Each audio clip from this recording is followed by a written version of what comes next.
অনেক অনেক খুশির খবর হলো আমাদের নতুন জেনারেশন, নতুন প্রজন্মের মুক্তিযোদ্ধারা, যেমন ব্যারিস্টার সুমন, নতুন প্রজন্মের মুক্তিযোদ্ধা।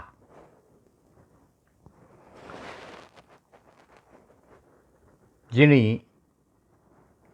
ইউটিউব, ফেসবুক এসবের আবিষ্কারের কারণে আজ 1 লক্ষের উপর বেশি ভোট পেয়ে মাননীয় সংসদ সদস্য হতে পেরেছেন এবং অন্যায়ের প্রতিবাদ করতে করতে আমি আশাবাদী তাকে নিয়ে। শুধু ব্যারিস্টার সুমন নয়, এমন হাজার হাজার নতুন প্রজন্মের আমার নাতিপুতিরা, আমার সন্তানও তো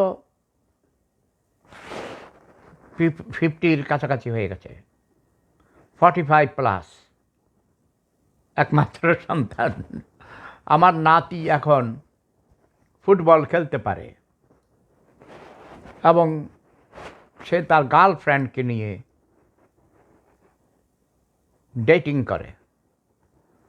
তার মানে আমি এখন নাতিপুতিই বলবো, তাই না? নাতিপুতিদের যুগ, আমি এরকম দাদাদের কাতারে। তাহলে আমরা এখন আমাদের সন্তানদের অতিক্রম করে, তাদের ধাপ অতিক্রম করে, মানে এইজ গ্রুপের কথা বলছি, এখন আমি আমার কথা বলছি, আমি দাদাদের পর্যায়ে চলে গেছি এবং নাতিপুতিদেরকে নিয়ে কাজ করি। ইয়াস, সারা পৃথিবীতে আমার কোটি কোটি নাতিপুতি আছে, নাতিন আছে। তাদের আমি অনেক ভালোবাসি, তারাও আমাকে অনেক ভালোবাসে, শ্রদ্ধা করে। আমিও তাদের অনেক স্নেহ করি, আদর করি, ভালোবাসি। তাদের জন্যেই সারা জীবন সংগ্রাম করে আসছি, তাদের অধিকার প্রতিষ্ঠার জন্যে, তাদের বেসিক নিডসগুলোকে এস্টাবলিশ করার জন্যে। মানুষের মৌলিক অধিকার কয়টি? আমার হিসাবে 6টি। যদিও 1948 সালের জাতিসংঘের সনদে 5টি মৌলিক অধিকারের কথা বলা হয়েছে, যেমন অন্ন, বস্ত্র, শিক্ষা, স্বাস্থ্য, বাসস্থান। কিন্তু মত প্রকাশের স্বাধীনতার কথা বলা হয়নি। তাহলে কী হলো? অন্ন, বস্ত্র, শিক্ষা, স্বাস্থ্য ও বাসস্থান, ঠিক আছে, এই 5টা আছে, কিন্তু মত প্রকাশের স্বাধীনতার কথা বলা হয়নি। আমি ছোটোবেলা থেকে বলেছি, আমাকে স্বাধীনভাবে আমার মত প্রকাশ করার অধিকার দিতে হবে। কে দিবে? সমাজ দিবে, রাষ্ট্র দিবে, জাতিসংঘ দিবে, মহামান্য আদালত দিবে। ইয়াস, লিখিতভাবে আছে সংবিধানে, কিন্তু বাস্তবে নেই। কাজীর গরু কাগজে আছে, কাজী সাহেবের 101টি গরু আছে, কিন্তু গোয়ালে যাইয়া দেখে একটাও নাই। এমনটি হয় বাংলাদেশে। শুধু বাংলাদেশ নয়, তৃতীয় বিশ্বে, থার্ড ওয়ার্ল্ড কান্ট্রিতে এরকম ধোঁকাবাজি বেশি চলে অভাবের কারণে। অভাবের স্বভাব নষ্ট, মানুষ ধোঁকাবাজি করে, মিথ্যা কথা বলে। আমি খুব ব্যথিত।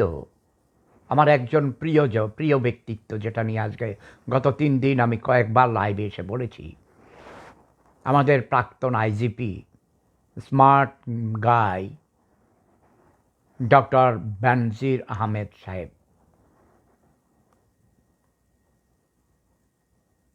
সেই ফেসবুক, ইউটিউবের সুবাদে যিনি আজ আমাদের মাননীয় এমপি হয়েছেন, আমার ছোট ভাই, সেও আমার নাতি, আমি তাকে নাতি বলি, ব্যারিস্টার সুমন দুদকে গিয়েছেন পার্সোনালি, এবং মাননীয় সুপ্রিম কোর্টেও সম্ভবত তিনি, হাইকোর্টে, সুপ্রিম কোর্টে দৌড়াদৌড়ি করছেন, রিট আবেদন করেছেন।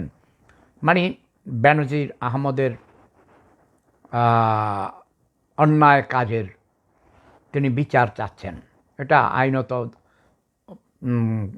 কোনো অপরাধ নয়, বরঞ্চ এটা দেশের জনমানুষের জন্যে, গণমানুষের জন্যে, রাষ্ট্রের জন্যে একটি ভালো কাজ।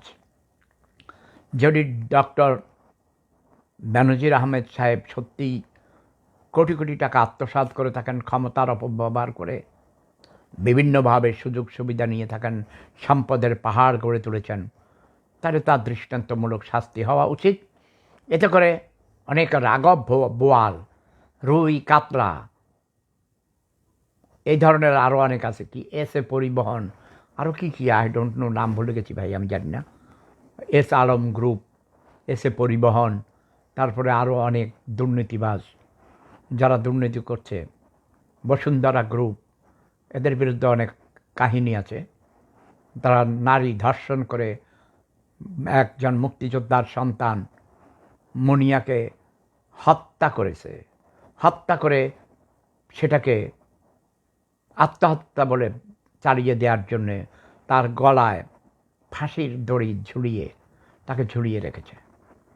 তার বিচার হয়নি, কারণ রাষ্ট্র এখন জিম্মি হয়ে গেছে। সরকার, আইন ব্যবস্থা দুর্নীতিবাজ সরকারের কাছে, স্বৈরাচারী সরকারের কাছে, ফ্যাসিস্ট সরকারের কাছে জিম্মি হয়ে গেছে।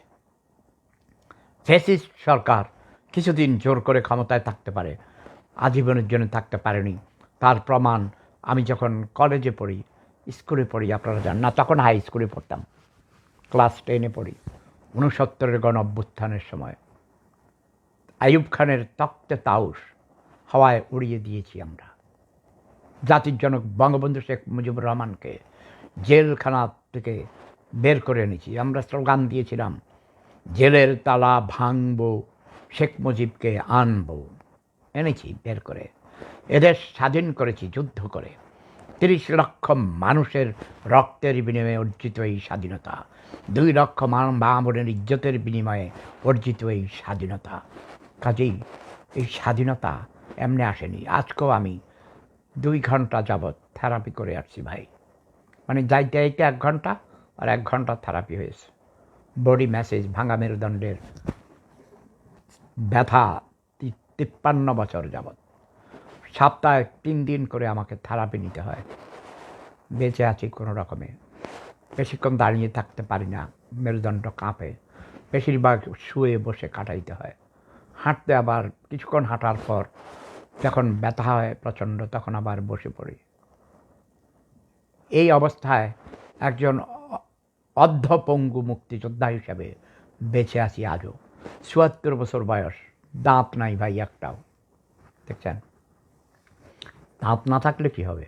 কচি কচি সুন্দরী তরুণীরা আমার সাথে এখনো প্রেম করে। ওকে, কি হিংসে হয়? আমার মতো প্রেম সম্রাট হতে চাও? নো নো নো, তোমাদের সেই যোগ্যতা নেই। আমার বয়স ৭৪ বছর হলেও আমি 18 বছরের যুবক। 18 বছর বয়স যার, যুদ্ধে যাবার সময় তার। তবে আমি আমার হাঁটু আপার প্রতি অনেক বেশি ইনক্লাইন্ড, মানে দুর্বল। তিনি দেশকে স্বাধীন করার পিছনে ছাত্রী নেতা হিসাবে, ছাত্র নেতা হিসেবে তারও অবদান আছে।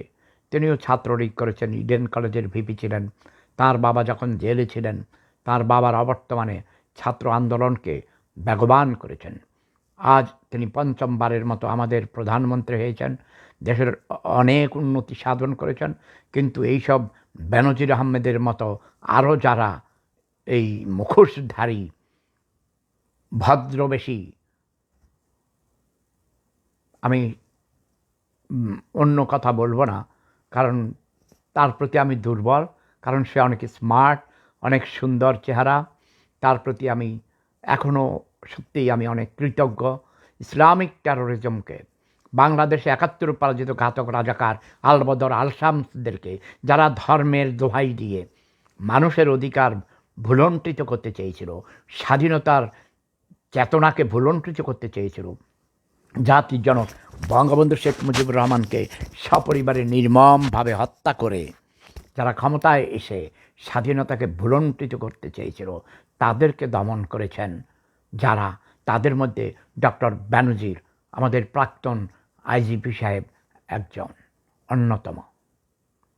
তাই তার প্রতি আমি এই পয়েন্টে আমি কৃতজ্ঞ থাকব।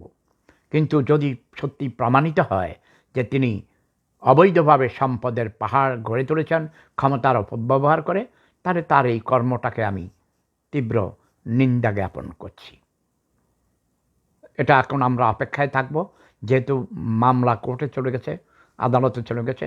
যতক্ষণ পর্যন্ত কাউকে মহামান্য আদালত অপরাধী সাব্যস্ত না করবেন, ততক্ষণ পর্যন্ত আমরা কাউকে অপরাধী বলতে পারবো না। তবে সবাই সতর্ক হয়ে যাও এবং ব্যারিস্টার সুমনের মতো নতুন প্রজন্মের মুক্তিযোদ্ধারা তোমরাও জেগে উঠো। যেখানে অন্যায় সেখানেই প্রতিবাদ, যেখানে অন্যায় সেখানেই তোমাদের প্রিয় শেফুদা। প্রেম ধর্ম সেরা ধর্ম, লাভ ইজ পাওয়ার।